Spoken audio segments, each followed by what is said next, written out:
오늘의 두 번째 주제죠. 장상피 화생에 대한 박사님의 강의 함께 하셨습니다. 장상피 화생, 이 용어부터 참 어려운데요. 네, 그렇습니다. 네, 이번에는 실제 치료 사례를 통해서 더 자세히 알아보도록 하겠습니다. 네, 이 질환을 통해서 좀 치료를 받고 좋아진 환자가 있었다면서요? 그렇습니다. 장생피 화생이라는 병명은 쉬운 병명은 아니죠. 자주 볼 수 있는 병명은 아닌데 60대 남성이 평생 위장병으로 고생을 한다고 하면서 내원을 했습니다.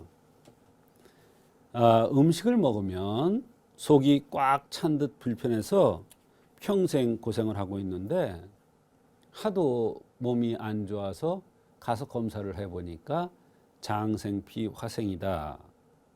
또 역류식도염이다 하면서 병명은 붙여줬는데 특별한 약을 주지 않고 주기적으로 검사를 받아보라고만 해서 한방 치료를 받으러 내원을 하였던 것입니다.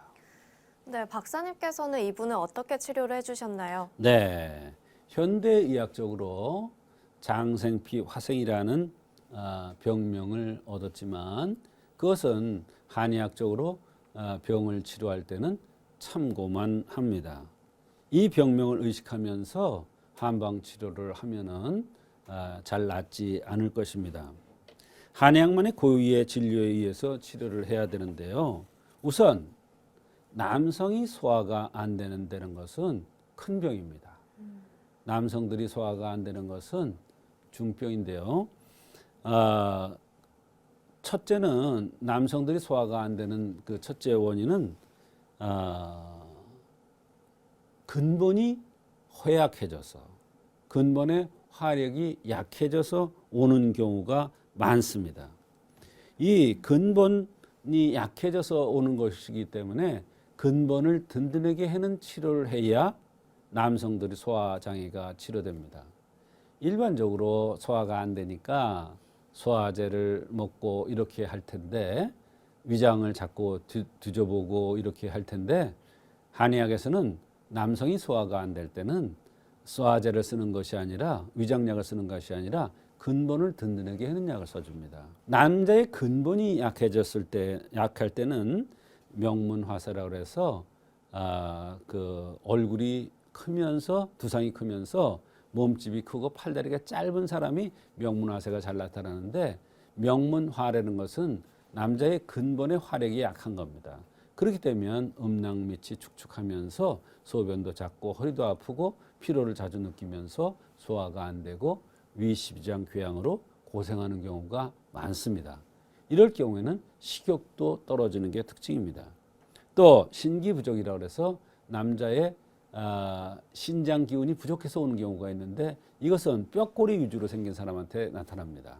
피부가 검으면서 거칠고 입에서 냄새가 나고 어지럽고 뒷목이 뻣뻣하면서 허리도 잘 아프다고 그러는 사람. 이것은 신기가 부족하면 밑에서 끌어잡아대는 힘이 없으니까 항상 뭐가 고여 있는 것 같아요. 그래서 이렇게 고여 있는 것 같고 먹으면 불편하다고 그러니까 소화가 안 되는 걸로 보고 소화제를 쓰면 안 납니다. 치료가 안 돼요. 그 밖에도 간신히 허약해서 오는 이러한 여러 가지 증상들이 있습니다. 박사님의 말씀을 들어보니까 한의학적 원인도 무척 다양하군요. 그렇습니다. 명문화세는 바로 얼굴이 붉거나 두상이 크거나 배가 나오고 몸통이 두툼하면서 팔다리가 짧고 식욕이 별로 없으면서 소화가 안 되는 게 특징이며 이런 명문화세의 기본적인 특징은 남자가 오래전에 위시비장 궤양을 알았다는 것이 굉장히 중요한 경력입니다. 신기가 부족한 것은 귀의 상태를 보고도 판단하기도 합니다. 뼈가 굵은 사람이 귀가 짝짝이라든지 두께가 다르다든지 때깔이 나쁘다든지 이러면 그것을 보고서 신기가 부족해서 헛배가 불고 가스가 차면서 소화가 안 되는 것이구나 이렇게 판단을 할 수가 있는 것입니다. 간허산증은 바로 목체형으로 생겨야 됩니다. 팔다리가 길면서 살이 별로 안 찌는 코가 길면서 푸름푸름하게 생긴, 그런데 이런 사람들 대개 보면 좌우 난대의 크기가 다른 것이 특징입니다. 좌우 난대가 다르다는 것은 고환도 짝짝이라는 것을 얘기해 줍니다.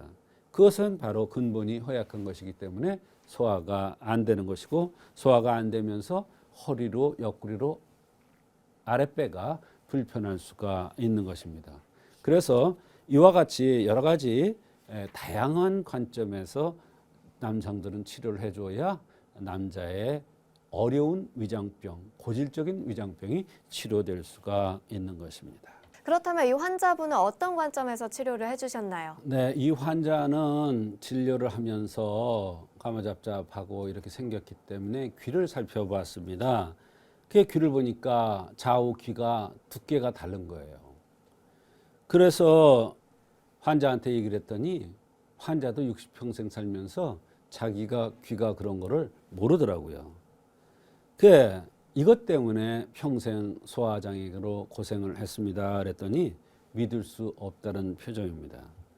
그래서 이럴 때는 좌기음이냐 우기음이냐를 또 구분을 해야 되는데요. 네, 좌기음, 우기음 이름도 참 어렵습니다. 그렇습니다. 어떻게 구분을 해야 되나요? 네, 좌기음은 냉한 체질에 잘 맞는 그러한 처방이고요. 이런 사람들은 대개 포경 수술을 한 것이 특징입니다.